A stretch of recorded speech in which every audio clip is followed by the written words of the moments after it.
이야기로 전하는 탈무드의 교훈, 마법의 석류 이야기. 어느 곳에 의좋은 삼형제가 살고 있었다. 형제가 모두 어른이 되었을 때 10년간 각자 흩어져서 수행을 하기로 했다. 그리하여 한 사람은 동쪽으로, 한 사람은 서쪽으로, 또 한 사람은 남쪽으로 길을 떠났다. 형제들은 길을 떠나기 전에 모여 맹세를 했다. 10년 후에 자신이 발견한 가장 신기한 것을 가지고 이 집에서 다시 만나자. 동쪽으로 간 첫째는 어느 여행객에게 세계를 모두 볼 수 있는 신기한 유리컵을 샀다. 이 컵으로 세상을 보면 세계의 구석구석까지 보이지 않는 곳이 없었다.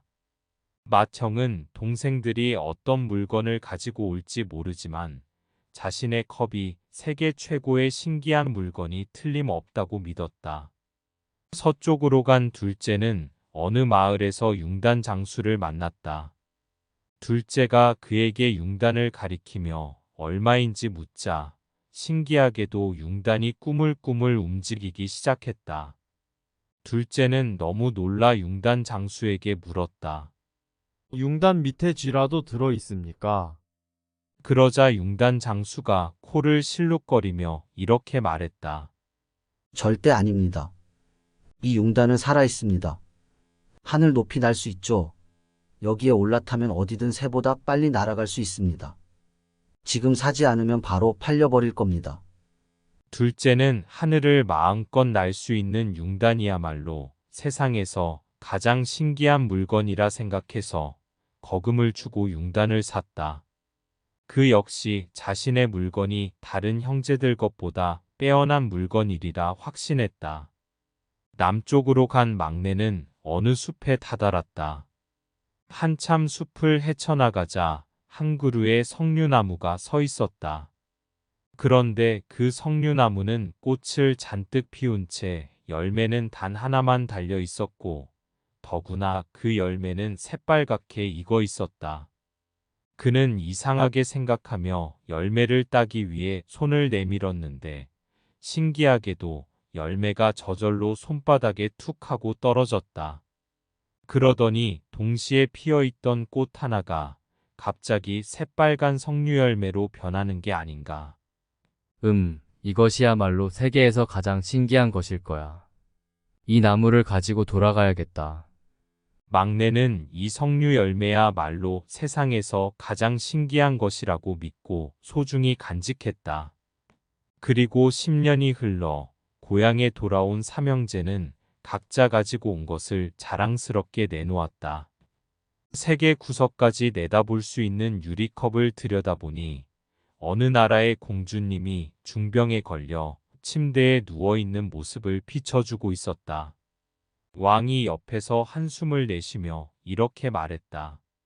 정말로 공주의 병을 고쳐줄 사람이 없단 말인가?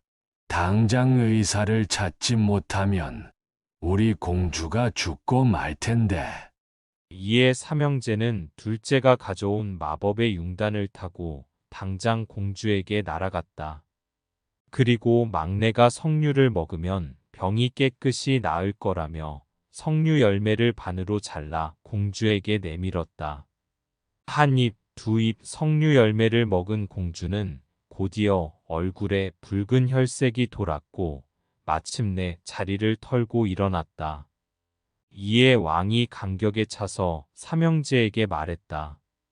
그대들 덕분에 공주의 병이 나았구나. 그대들 중에 누구든 공주와 결혼하는 것을 허락할 테니 셋이서 잘 의논해 누가 좋은지 정하도록 하. 이때 공주가 세 사람에게 질문할 게 있다며 먼저 첫째를 향해 입을 열었다.